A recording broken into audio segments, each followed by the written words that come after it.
Hello my students. तो कैसे हैं आप सब? I hope you are all good. So बेटा, today in this video we are going to discuss about the another part of the air, water and weather. बेटा, हम लोगों ने वेदर और एयर को लास्ट पार्ट में डिस्कस कर लिया था। It is a part 2 of that video. तो हम इसमें आज जानेंगे थोड़ा बहुत अपने पानी के बारे में। हाँ, आज ब्लू है पानी पानी, उसके बारे में आज हम थोड़ा सा और डिस्कस करने वाले हैं कि आपके बेसिक्स बिल्कुल ही क्लियर हो जाएं। सो फर्स्ट ऑफ ऑल, हमें पता है कि जो पानी हम पीते हैं वो किस फॉर्म में होता है? वो होता है लिक्विड। तो क्या पानी की कोई और स्टेज भी होती है? It's a state. स्टेज नहीं बोलना है। मैंने कुछ बच्चों को बोलते हुए सुना है कि वो स्टेज बोल रहे थे। नहीं, स्टेट होती है। तो बेटा, पानी के बारे में तो पहले तो आप ये जानिए कि पानी बहुत है आपके लिए ज़रूरी। फर्स्ट ऑफ ऑल, आपको ये जानना है कि जो पानी हम पीते हैं वो तो होता है लिक्विड। लिक्विड का मतलब वो चीज़ जिसको अगर हमने गिलास में डाला तो गिलास का शेप ले लिया, कटोरे में डाला तो कटोरे का शेप ले लिया, हम बाउल में डाल रहे हैं बाउल का शेप ले ले रहा है। ये हो क्या रहा है पानी के साथ? ये तो थाली का बैगन है, जहाँ भी लुढ़काओ बस चला जा रहा है। नहीं, ये इसकी क्वालिटी है। तो water exist in 3 state, that is solid, liquid and gas. तो पहला क्वेश्चन आपसे यही बन जाएगा कि how many states of water present. तो आपको बताना है there are 3 states, solid, liquid and gas. Now these states are interchangeable in nature. now what is interchangeable in nature? आप होते हैं, आप अपने दोस्त के कभी इस वाले दोस्त के पास कभी इस वाले दोस्त के पास। पानी भी कुछ ऐसा ही करता है, इसको जैसी कंडीशन मिलेगी ये वैसा ही हो जाएगा। मान लीजिए जो पानी अभी आपकी बॉटल में है, आपने इसको फ्रीज़र में डाल दिया, रेफ्रिजरेटर में डाल दिया, ये पानी आपका बर्फ़ बन करके तैयार हो जाएगा। हाँ, रेफ्रिजरेटर में नहीं, रेफ्रिजरेटर का जो फ्रीज़र होता है ना उसमें डालना है। ये पानी आइस बन गया।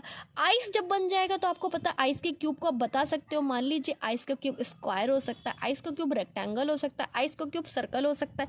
तो आप बता सकते हैं कि कौन सा क्यूब। तो जब पानी का एक शेप बन जाता है तो उसको बोलते हैं हम सॉलिड। और सॉलिड क्या होती है? हमारी आइस होती है। वेरी गुड, यस, आप सीख रहे हैं कि क्या कैसे होता है।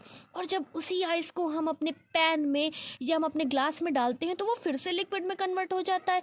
और उसी लिक्विड को उठा करके मान लीजिए हमने गैस पे रख दिया, हमने उसको हीट दे दी, हमने उसमें क्या जला दिया, हमने उसके नीचे हीट प्रोवाइड कर दी, आग लगा दी। तो आप देखते कि पानी धीरे धीरे धीरे धीरे भाप बन करके एवापोरेट होकर के ऊपर उठ रहा है। That's called interchangeable form of water. मतलब पानी को हम जैसी कंडीशन प्रोवाइड करेंगे पानी वैसे ही वैसे बदलता चला जाएगा। फ्रीजर में रख रहे हैं, बर्फ बन रही है, बाहर रख रहे हैं, लिक्विड बना हुआ है, अगर उसको हीट दे रहे हैं तो वो गैस बन गया। तो आप देख रहे हैं कि पानी के साथ हम कुछ भी कर सकते हैं बाय प्रोवाइडिंग एनी कंडीशंस। ठीक है, नाउ कुछ हमें चीज़ें और भी पढ़नी है कि व्हाट इज एवापोरेशन। आप एक वेट स्पॉन्ज ले लीजिए, फ़ैन को ऑन करिए। वेट स्पॉन्ज लेके फ़ैन ऑन करने को मैम क्या बता रही हैं? हाँ, आगे जानते हैं। वेट स्पॉन्ज लेने के बाद आप उससे अपना बोर्ड पे अपने बेस्ट फ्रेंड का नाम या जिससे आपकी कट्टी हो गई है उसका नाम लिख दीजिए, या आप अपना भी लिख सकते हैं, कोई बात नहीं। आप उसको लीजिए, बोर्ड पर आप नेम लिखिए स्पॉन्ज से। हाँ, नाम लिख सकते हैं, चुन्नू मुन्नू और राजू राधिका, कुछ भी लिख सकते हैं, whatever. So observe a few seconds. कुछ समय के बाद आप देखेंगे कि नेम आपका डिसअपियर हो गया। वो कौन ले गया? वो कौन ऐसी चीज़ है जो आपका नेम लेकर के जा रही है? अरे वाह, चलो पता लगाते हैं। This happens because water changes into water vapour. जिस लिक्विड पानी से हमने वेट स्पॉन्ज किया था वो धीरे धीरे हवा पा करके और थोड़ी हीट पा करके कहाँ उड़ गया? हवा में उड़ गया और आपका नाम गायब हो गया। It's magic. तो magic happens from what? Magic happens due to presence of air. Air आई और आपके लिक्विड वाले वाटर को उड़ा के ले गई। कभी कभी आपने देखा है आपकी सीट पे पानी चला जाता है, कहीं भी पानी गिर जाता है, वो धीरे धीरे गायब हो जाता है। या हम धूप में कपड़े सुखाते हैं, कपड़े जब हम सुखाते हैं तो कपड़े मम्मी शाम को उतार के ले आती हैं कि अब तो ये सूख गए हैं। तो बेटा उसका वाटर कहाँ गया? उसका वाटर धीरे धीरे करके आपके इन्वायरमेंट में चला गया।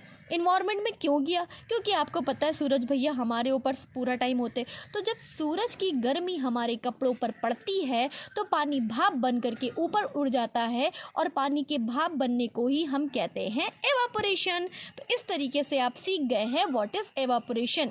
ओके, सो आई होप आपको एवापोरेशन समझ में आया होगा कि पानी का भाप बनना ही क्या कहलाता है, एवापोरेशन। इसका बेस्ट एग्जांपल है आपके कपड़े धूप में सूखते हैं, पहले वो गीले होते हैं बाद में सूख जाते हैं। The process involve in this activity is evaporation of water. Okay, now come to the next point, that is so the process by which water changes into water vapour is called evaporation. यही तो मैंने आपको पहले बताया कि पानी का भाप बनना ही water changes into water vapour is known as evaporation. तो बस आप इतना से याद रखिए कि व्हाट इज एवापोरेशन। कुछ नहीं समझ में आ रहा है, बस इतना बोल सकते हैं, पानी का भाप बनना एवापोरेशन कहलाता है। अब बाकी के सारे इंग्लिश वर्ड्स आपको याद होते रहेंगे। During the summer when the weather is hot more then water gets evaporated from the water body, so the water vapour content in more in summer than in winter. इसका मतलब क्या सारी चीज़ें लिखी हो। देखिए बेटा, ये कह रहा है कभी कभी जब आप बारिश के तुरंत बाद बाहर निकलेंगे, मान लीजिए अभी बारिश हुई है और गर्मी का मौसम चल रहा है, आप तुरंत बाहर निकलते तो आपको बहुत अपनी स्किन पे चिपचिपा सा महसूस होता है। आपको ऐसा महसूस होता है मान लीजिए आपकी स्किन बहुत स्टिकी सी हो गई है। ऐसा क्यों? क्योंकि जितना ज़्यादा पानी हमारे सरफेस पर, हमारे ज़मीन पर पड़ा हुआ है, वो धीरे धीरे करके जैसे ही सूरज निकलेंगे वो एवापोरेट हो जाएगा। और the more it's summer the more water vapour evaporates, मतलब जितनी ज़्यादा गर्मी होगी पानी उतना ज़्यादा हवा में उड़ेगा। कैसे भाई? सूरज निकला हुआ है, सूरज अपनी हीट प्रोवाइड कर रहा है, हीट प्रोवाइड करते करते पानी का भाप बनना शुरू हो गया। आप घर में चाय बना रहे, चाय के नीचे जितनी तेज़ अपने बर्नर को कर रहे हैं, अपनी गैस की फ्लेम को जितना तेज़ कर रहे हैं, चाय उतनी तेज़ी से खौल रही होती है। इसीलिए मम्मा बोलती हैं बेटा इसको स्लो कर देते हैं, स्लो कर देते हैं। तो इस वजह से जितनी तेज़ आप हीट प्रोवाइड करेंगे उतना ही ज़्यादा वाटर वेपर में बदलेगा। तो आपसे एक क्वेश्चन पूछा जा सकता है कि वाटर वेपर में बहुत ज़्यादा किस सीजन में चेंज होता है? तो आपका बताना है वाटर वेपर में कन्वर्ट होता है इन दी समर सीजन में ज़्यादा दैन इन विंटर। मतलब विंटर में वाटर एवापोरेशन की प्रोसेस कम होती है। भाई सूरज छुट्टी पर होता है, छुट्टी का मतलब वो बादल में छुपा होता है, हमारे पास आता नहीं है, तभी तो हमें ठंड लगती है। और गर्मियों में क्या होता है? गर्मियों में सूरज हमारे सर पर ही सवार होता है, तो इतनी ज़्यादा वो हीट प्रोवाइड कर देता है कि पानी एवापोरेट समर में ज़्यादा होता है। और जब पानी एवापोरेट ज़्यादा होता है तो वहाँ पे ह्यूमिडिटी भी ज़्यादा होती है। तो ह्यूमिडिटी किस सीज़न में ज़्यादा होगी? तो ह्यूमिडिटी आपकी ज़्यादा होगी in the summer season. Okay, I hope आपको ये बात समझ में आई होगी। This makes the weather humid. Humidity is the amount of water vapour in the air at given time. तो ह्यूमिडिटी क्या होता है? अमाउंट ऑफ वाटर होता है इन द एयर, मतलब हवा में उस टाइम पे जितना भी पानी मिला हुआ है उसी को हम ह्यूमिडिटी बोलते हैं। इन शॉर्ट हम कह सकते हैं हवा में पाई जाने वाली नमी ही क्या कहलाती है? ह्यूमिडिटी। तो ह्यूमिडिटी कुछ और नहीं है, हवा में पाई जाने वाली नमी है। नाउ अब आगे क्या लिखा हुआ है? The rate of evaporation depends on several factor. मैंने आपको बताया ना कि जो एवापोरेशन की रेट होती है वो कुछ फैक्टर्स पे भी डिपेंड करती है। मतलब कैसा मौसम होगा तो कैसा एवापोरेशन होगा। मतलब हम कब ज़्यादा पढ़ाई So, the rate of evaporation depends on several factors. Under certain condition, water evaporates rapidly. Under other condition, may not. मतलब हम ज़्यादा पढ़ाई कब करते हैं? जब हमारा एग्ज़ाम आता है या हमारी छुट्टियाँ होती हैं? What's your answer will be? Your answer will be ma'am हम तो तभी ज़्यादा पढ़ते हैं जब हमारा एग्ज़ाम आता है, और हम तब कम पढ़ते हैं जब होता है संडे इज इक्वल फंडे। तो हम छुट्टियों में कम पढ़ते हैं। इट मीन्स कि आपकी पढ़ाई का रेट कभी ज़्यादा हो रहा है और कभी आप बिल्कुल भी नहीं पढ़ते हैं। ज़्यादा आप तब पढ़ते हैं जब आपका एग्ज़ाम होता है, कम आप तब पढ़ते हैं जब आपकी छुट्टियां होती हैं और आप एंजॉय कर रहे होते हैं। तो बेटा यही है आपका फैक्टर, मतलब कि क्या ऐसी कंडीशन पड़ गई कि एवापोरेशन ज़्यादा हो रहा है और क्या ऐसी कंडीशन पड़ गई कि एवापोरेशन कम हो रहा है। Let's discuss in this video. These are the condition in which evaporation takes place faster. कुछ ऐसी कंडीशन है जिनमें एवापोरेशन तेज़ होगा। मतलब हम उन कंडीशंस को पढ़ेंगे जिनमें एवापोरेशन ज़्यादा हो रहा है, पानी भाप बन के ज़्यादा उड़ रहा है। Water evaporates faster when it's windy. जब हवा बहुत तेज़ होगी तो वाटर वेपर ज़्यादा होगा। जब हवा चल रही होगी तो हवा अपने साथ पानी को उड़ा उड़ा करके लेके जाएगी ना कि चल भाई तू मेरे साथ चल, यहाँ क्या करेगा रह कर, ये लोग तुम्हें पी जाएंगे, तो वो गायब हो सकता है। Water evaporates faster when the temperature is high. जब हमारे सूरज भैया हमारे सर पे सवार होंगे तो पानी गर्म होगा, और जब पानी गर्म होगा तो पानी भाप बन करके ऊपर उड़ जाएगा।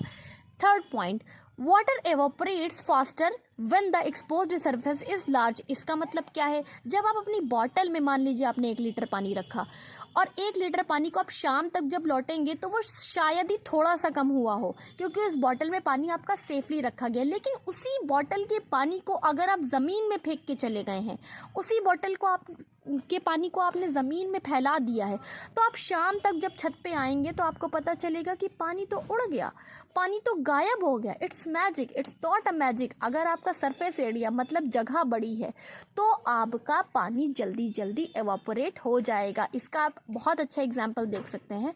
जब हम किसी भी बर्तन को लेते हैं और उसमें पानी को ठंडा करते हैं तो हम किसी बड़े बर्तन में पानी को ठंडा करने की कोशिश करते हैं, ना कि बहुत ही छोटे ग्लास में। ऐसा मम्मी तब करती जब हम सुबह में हमें जल्दी स्कूल जाना होता है और हमारा मिल्क बहुत ज़्यादा गर्म हो जाता है, तो मम्मी क्या करती कि उसके लिए उसको कन्वर्ट करती रहती है one bottle to another bottle. और दूसरी चीज़ ये भी कर सकती हैं कि उसको एक फ्लैट से बाउल में कन्वर्ट कर देती हैं हमारा मिल्क, जिससे हमारे मिल्क का जो गर्म है वो जल्दी जल्दी ठंडा हो जाएगा, पानी ऊपर उड़ जाएगी जितनी भी हीट है, और हमें हमारा मिल्क ठंडे। The fourth one is water evaporates faster when the air is dry. जब हवा बहुत सूखी होगी तो उसे क्या चाहिए होगा? पानी ही पानी। तो वो कहाँ से पानी ले लेगा? वो हमारे सरफेस से या ओशन से, सी से, रिवर से हमारा वाटर ले लेगा। इस तरीके से 4 कंडीशंस होती हैं जो आपके पानी की एवापोरेट को फास्ट बनाती हैं। अब कब पानी फास्टर या एवापोरेशन की रेट फास्टर नहीं होगी? तो during winter season, during rainy season. अब भाई रेनी सीजन में क्यों नहीं होगा? ऊपर से पानी आ ही रहा है तो क्या ज़रूरत है उसको एवापोरेट कराने की? चारों तरफ मौसम ठंडा है। दूसरी चीज़, जब आपके विंटर्स होंगे सूरज इतना होगा नहीं तो पानी आपका बहुत स्लो रेट में एवापोरेट करेगा। तो ये कुछ कंडीशंस थी जो आपको लर्न करनी होंगी for your examination. Now what is condensation? पानी का जम जाना ही कंडेंसेशन कहलाता है। That's it. अब इसको हम जानेंगे अपनी बुक की लैंग्वेज से। The change of water vapour into water, वो वाटर वेपर जो अब तक की हवा में उड़ के गायब हो जा रहा था, अगर उसको हमने कंडेंस कर दिया, ठंडा कर दिया, तो वो वापस से जम जाएगा। कैसे? आप एक भगोना लीजिए, फर्स्ट ऑफ ऑल ले लीजिए, एक बाउल ले लीजिए, एक बर्तन ले लीजिए, एक यूटेंसिल ले लीजिए, जो भी आपको समझ में आ रहा है वो ले लीजिए। उसको गैस के फ्लेम पे रखिए। खुद से मत करिएगा आप ये, वरना मम्मा डांटेंगी कि किसने कह दिया आपसे करने के लिए। उसमें आप पानी ले लीजिए। पानी को लेने के बाद आप अपनी गैस को ऑन कर दीजिए। गैस ऑन करने के बाद आप क्या पाएंगे कि पानी थोड़ी देर के बाद उबलने लगा है, बॉयल होने लगा है और उसमें से भाप निकलने लगी है। उस भाप के ऊपर आप ढक्कन रख दीजिए। ढक्कन रखने के बाद आपको पता चलेगा, गैस की फ्लेम ऑफ कर देंगे और हमें पता चलेगा कि उस ढक्कन पे कुछ पानी के ड्रॉपलेट्स हैं। एक्चुअल में पानी जो वाटर वेपर के फॉर्म में ऊपर जा रहा था वो बर्तन के ढक्कन से टकरा करके वहीं पर रुक रहा है, और जब वो वहीं पर रुक रहा है तो वो ड्रॉप्स के फॉर्म में फिर से हमारे बर्तन में गिर रहा है। That's called condensation. और इसी पानी को अगर हमने रेफ्रिजरेट कर दिया तो वो जम जाएगा, और यही प्रोसेस आपकी हेल्प करती है बादल बनाने में। तो यहीं से एक क्वेश्चन बन जाता है कि which process helps in the formation of cloud? बादल हमारे कैसे बनते हैं? तो by the process of condensation. ये कैसे होता है आगे पढ़ेंगे। Put a glass of water in the freezer for 1 hour. Now take it out and keep outside for 10 से 15 मिनट्स। कह रहा है कि आपको एक ग्लास लेना है, फ्रीजर में रख देना है 1 घंटे के लिए, और उसको फिर बाहर रखना है 10 से 15 मिनट के लिए। You will see that the drops of water have formed on the outer side. आप अपने ग्लास में जब बहुत ज़्यादा ठंडा पानी कभी लेकर के बैठते तो आपने देखा होगा, आप 10-15 मिनट तक उसको ना पिए तो उसके बाहर ड्रॉप्स आ जाते हैं, मतलब कि उस ग्लास के बाहर आ जाते हैं इस फॉर्म में। ये देखिए यहाँ पर एक फ़ोटो बनाई गई है, इस फॉर्म में आपके वाटर आ जाता है। ये क्या है? Water droplets formed on the outer side of glass. ये गर्मी के होने की वजह से हो गया। तो आप देख रहे हैं कि वाटर जो है वो इंटरचेंजेबल है नेचर में। Now it's time to learn again water cycle. तो बेटा वाटर साइकिल आपकी यही सारी प्रोसेस से होकर के गुजरती है जो हमने ऊपर डिस्कस किया है। वाटर साइकिल में फर्स्ट ऑफ ऑल क्या होता है, मैं आपको बहुत ही शॉर्ट व्यू में बता दूंगी कि आपके वाटर जो होता है रिवर्स में, लेक्स में, ओशन में, and water evaporates and turns into water vapour. It condenses to form small droplets of water. मतलब कि क्या होता है, देखिए रिवर, ओशन और लेक और कुछ वाटर बॉडी आप और लर्न कर सकते हैं। देखिए इस पिक्चर में है कि यहाँ पर बना हुआ है ये पूरा, ये देखिए मछली जल की रानी है, यहाँ पर आराम से मेरी टहल रही है। ये वाटर जो होता है ये सन की प्रेजेंस में, सन इसके ऊपर सीधा सीधा पड़ता है और पानी गर्म होकर के ऊपर उठने लगता है। तो क्या कहलाता है वो? आपको बिल्कुल पता चल गया, पानी का भाप बनना एवापोरेशन कहलाता है। पानी गर्म होकर के ऊपर उठ रहा है। ऊपर उठने के बाद जब हम ऊपर की तरफ जाते हैं तो हमें पता है ऊपर होती है ठंड, तो वहाँ पर पानी हमारा जम जाता है, और पानी के जमने की प्रोसेस कहलाती है कंडेंसेशन। पानी सिर्फ जमता ही नहीं है बेटा, क्लाउड का फॉर्मेशन भी करता है, और ये सारे क्लाउड्स जब आपस में टकराते हैं तो हो जाती है प्रेसिपिटेशन। प्रेसिपिटेशन का मतलब जमा हुआ पानी जब लिक्विड के फॉर्म में फिर से नीचे गिर रहा है तो उसे कहते हैं प्रेसिपिटेशन, मतलब बारिश। तो ये सारी प्रोसेस ही कहलाती है हमारी क्या, वाटर साइकिल। तो इसी तरीके से बेटा अर्थ पे हमारे रिटेन रहता है वाटर, पानी का भाप बन के ऊपर उड़ना, फिर जम जाना, फिर बारिश होना। ये सारी प्रोसेस चलती रहती है और ये एक साइकिलिक फॉर्म में चलती रहती है। That's why we called it water vapour. और प्रेसिपिटेशन क्या होता है? प्रेसिपिटेशन कुछ और नहीं है, जमे हुए पानी का फिर से लिक्विड बन जाना ही आपका क्या कहलाता है, प्रेसिपिटेशन, या इसको हम बोलते हैं रेन ड्रॉप्स, या हम बोलते हैं rain. Okay, Now, rain, hail, dew, frost and snow are the different forms of precipitation. Precipitation आपके अर्थ पे कई तरीके से हो सकती है, मतलब जो बारिश हमारे यहाँ होती है, हमारे यहाँ तो बारिश होती है, हम तो भाई ऐसे रीजन में रहते हैं जहाँ पर हमने आज तक लिक्विड बारिश देखी, लेकिन कभी कभी आपको एंजॉय करने का मौका मिल जाता है विद वॉट, कभी कभी आपको मौका मिल जाता है विद खेलने का बर्फ से। तो बेटा वो एक्चुअल में बर्फ नहीं होती हैं, उनको हम बोलते हैं हेल। हेल और hail stone is a small ball of ice that falls like rain. हमारे यहाँ कभी कभी बारिश में आपको मिल जाता तो आप उस बर्फ को उठा करके एंजॉय करते हैं और एक दूसरे पर फेंकते हैं, अरे वाह मैंने तो बर्फ खाई, मैंने तो बर्फ पाई। इस तरीके से आप अपने घर में खेलते कूदते रहते। तो बेटा उसको बोलते एक्चुअल में हम हेल, क्या बोलते हैं, हेल और हेल स्टोन। हेल स्टोन कुछ और नहीं है, small ball of ice that falls like rain. ये बारिश की तरह ही हमारे अर्थ पर आता है। Hail stones form due to condensation of water in storm cloud. जब पानी आपका लिक्विड में नहीं कन्वर्ट हो पाता है, क्योंकि पानी तो ऊपर कंडेंसेशन के प्रोसेस में जमा ही था, बादल आपका जमा ही था, लेकिन जब बहुत ज़्यादा ठंड ऊपर भी होती है, स्टॉर्म क्लाउड्स बनते हैं, बिल्कुल घने बादल बनते हैं, और वो अपने आप को कन्वर्ट नहीं कराना चाहते हैं लिक्विड में, वो गीला गीला सा पानी हमें नहीं देना चाहते हैं। तो वो क्या करते हैं फिर कि एज इट इज़ फॉर्म में जब टकराते हैं तो टूट करके बर्फ़ के टुकड़ों के फॉर्म में हमारे अर्थ पे आ जाते हैं, और उसी को हम बोलते हैं hello.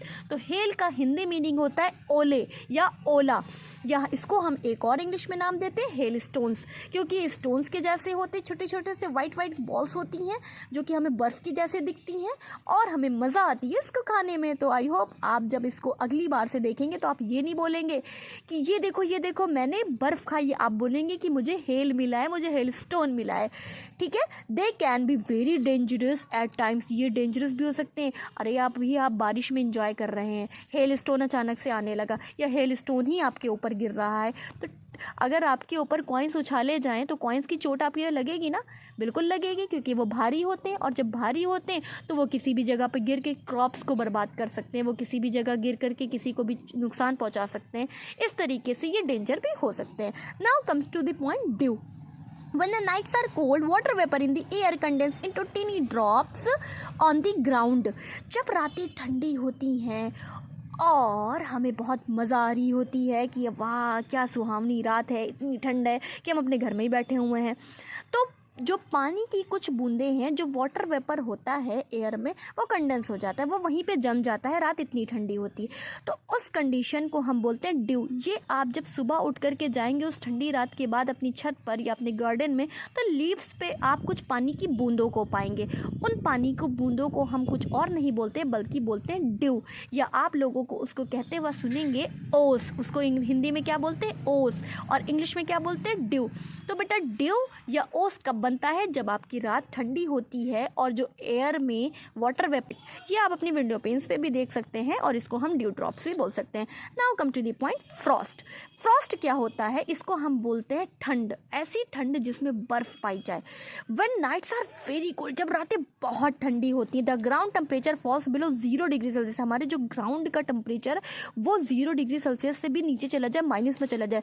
The water on the ground freezes, जो पानी हमारे ग्राउंड पर होता है फिर फ्रीज हो जाता है, जम जाता है, और इसी को हम बोलते हैं फ्रॉस्ट। ये देखिए इन पत्तियों पर, अगर इन पत्तियों पे ज़्यादा इतनी ज़्यादा ना ठंडी हुई होती तो ये पत्तियाँ आपको इतनी जमी हुई, इन पर पानी ना दिखता। ये बेटा आपको स्विट्ज़रलैंड, न्यूज़ीलैंड और अमेरिका, कुछ ऐसे कनाडा, यूएसए, इन जगह पर देखने को मिल जाएगा। भाई हमारी किस्मत कहाँ कि वी आर इंडियंस कि हम ऐसी चीज़ों को देख पाएँ। तो ये बेटा कोल्डर रीजन्स में आपको मिलेगा और इसको देखने में बहुत मज़ा आती है। Now come to the point, fog. ये तो आपने देखा ही होगा, जब रात में या सुबह में हम उठते हैं तो हम देखते हैं हमें सारी चीज़ें धुंधली नज़र आती हैं। ये चीज़ें कब होती हैं? जब मौसम ठंडा होता है, मतलब आजकल।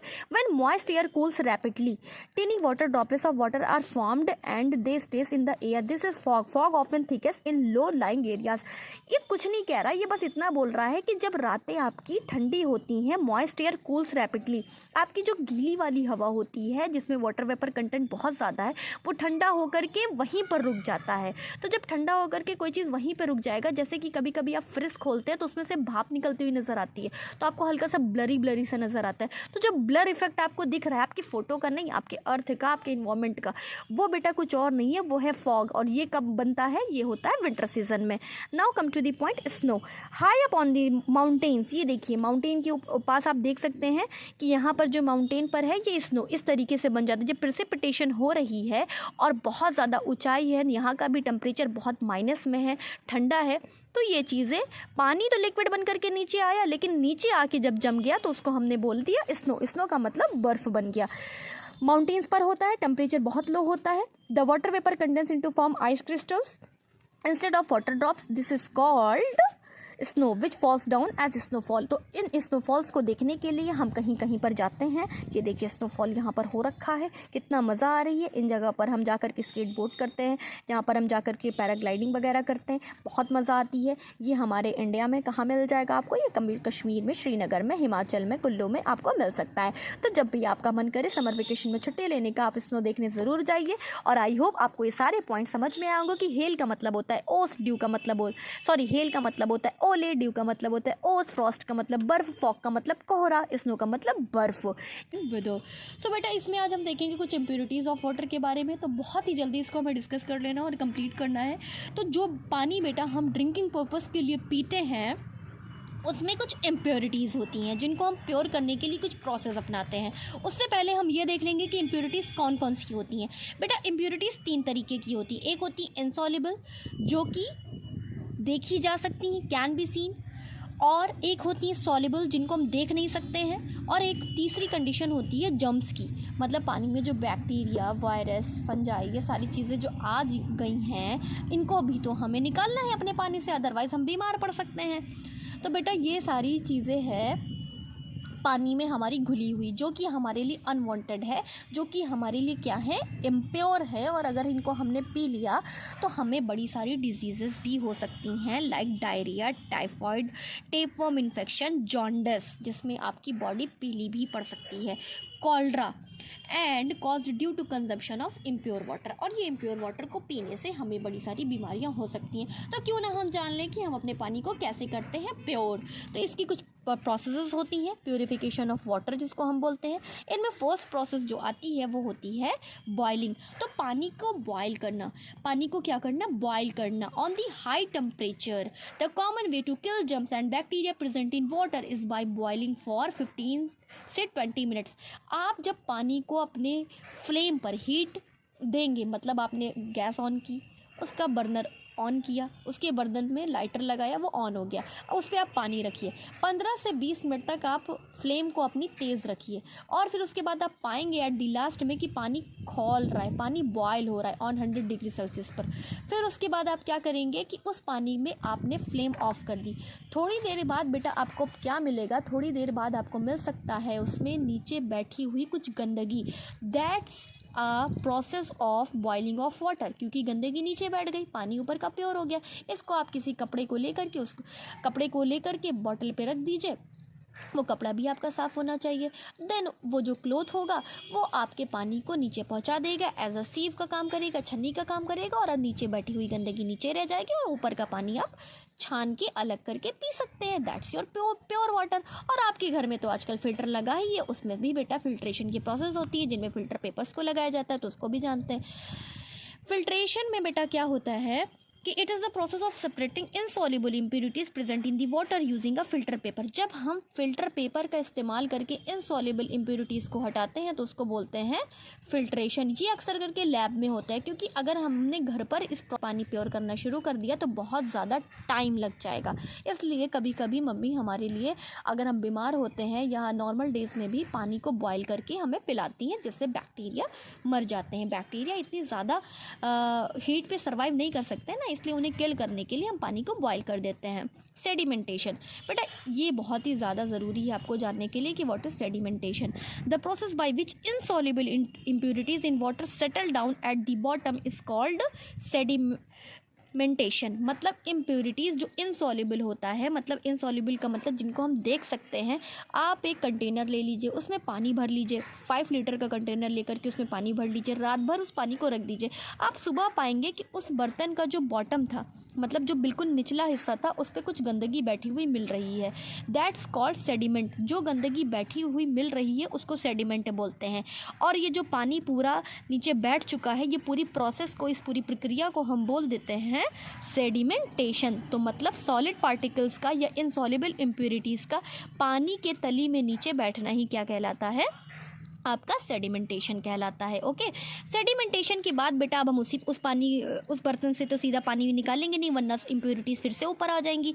उसके बाद हम कर सकते हैं decantation. The clean water is now poured. Poured का मतलब होता है छानना, मतलब एक बर्तन से उठा करके दूसरे बर्तन में डालना।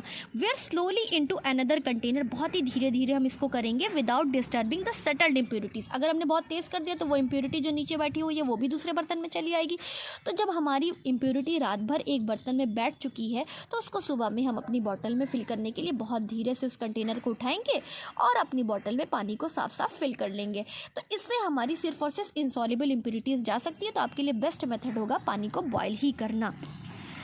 क्लोरीनेशन क्या कहलाता है? क्लोरीनेशन बेटा क्या होता है? आपने सुना होगा कि आपकी पानी की जो टंकी होती है, जहाँ जो वाटर टैंक होता है जिससे आपके घरों में पानी आता है, तो बेटा वो भी तो बहुत ज़्यादा गंदी हो जाती है। आप अपने आसपास देखिए कि जो वाटर टैंक्स बने हुए हैं बड़े बड़े, वो कितने गंदे और पुराने हो चुके हैं। तो उनके अंदर का पानी भी हो सकता है वैसा ही हो। तो बेटा इस पानी की गंदगी को दूर करने के लिए हम कुछ क्लोरीन टैबलेट्स का या क्लोरीन का इस्तेमाल कर सकते हैं उस पूरे पानी को प्योर बनाने के लिए। क्लोरीन क्या करता है? क्लोरीन के अंदर ऐसी प्रॉपर्टीज़ होती हैं जो जम्स को किल कर दे। That's why the process is known as chlorination. तो क्लोरीनेशन में कुछ और नहीं होता है, बल्कि क्या होता है कि पानी का प्योरीफिकेशन होता है by adding chlorine tablets to it. That's all the condition involve in your boiling process. Now come to the another points, conservation of water. Conservation of water. The need for water is growing fast, but the resources are either gradually reducing or getting polluted. We need to make efforts to save water in the best way we can. भाई देखिए, आपको पता है कि हमारी life में अगर पानी एक भी दिन हमें ना मिले तो हमारी लाइफ पॉसिबल नहीं है। हम सिर्फ पानी को पीते ही नहीं है, पानी से हम वॉशिंग, बाथिंग, अपने कपड़े धुलना, अपने घर की सफाई करना, अपने कार की सफाई करना, ये सारी चीज़ों को करते हैं। लेकिन बेटा कहीं ना कहीं इन सारी प्रोसेस से हम पानी को बहुत ज़्यादा बर्बाद कर रहे हैं। तो क्यों ना हम कुछ तरीके जान लें जिनसे हमारा काम भी हो जाए और हमारा पानी भी कम यूज़ हो।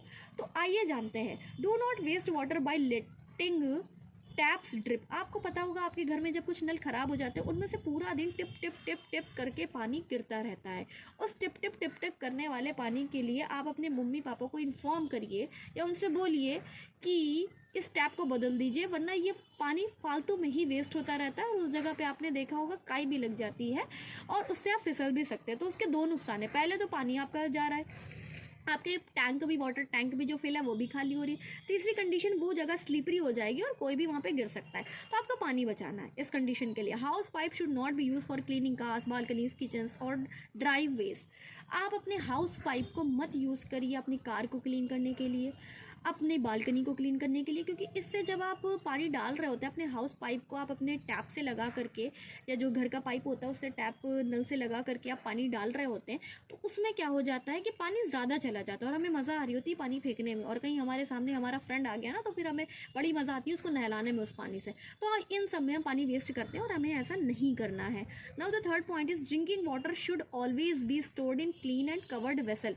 ड्रिंकिंग वाटर जो होता है उसको हमें हमेशा ढक करके रखना है और आराम से रखना है, मतलब कि उसके आसपास कोई गंदगी ना हो, ताकि जब हमें कभी भी पानी पीने की ज़रूरत हो तो हम उस जगह से पानी उठा और पी लें। ये ना हमें महसूस हो कि ये तो गंदा लग रहा है, ये तो खुला हुआ रखा है तो इसको फेंक देते हैं और नया पानी भरते हैं, इससे भी पानी बहुत ज़्यादा बर्बाद होता है।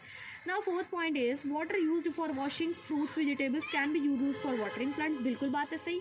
आपके घर में कुछ प्लांट्स ज़रूर होंगे, तो आप जो घर में जिनसे फल सब्जियाँ जिनसे धुलते हैं उनको एक जगह इकट्ठा कर लीजिए और फिर शाम में जब आपको पेड़ में पानी डालने का मन करे उसी वाले पानी को उठा करके अपने प्लांट्स में डाल दीजिए। देखिए कितना अच्छा तरीका है आपके पानी को बचाने का।